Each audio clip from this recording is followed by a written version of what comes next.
দেখেন গাছ থেকে পেয়ারা পাড়ে আনলাম আর হলো যে কি করে আমরা এগুলো আজকে মাখা হচ্ছে, আপনাদের দাওয়াত রইল, কিন্তু কেউ নজর দেবেন না, নজর দিলে সমস্যা, কিন্তু চলে আসবেন।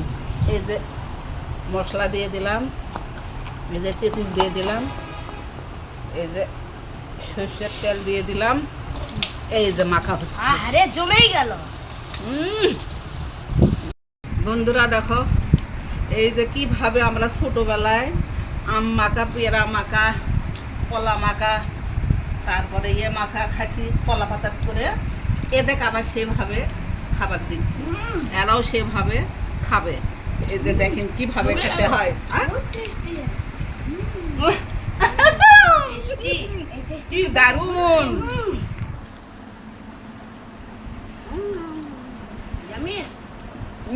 কেমন লাগছে বলো? খুব সুন্দর। হ্যাঁ, সুন্দর। বাজারের থেকে বেশি সুন্দর না? হ্যাঁ। স্কুলের সামনে এসএসসি সামনে বিক্রি করে তো।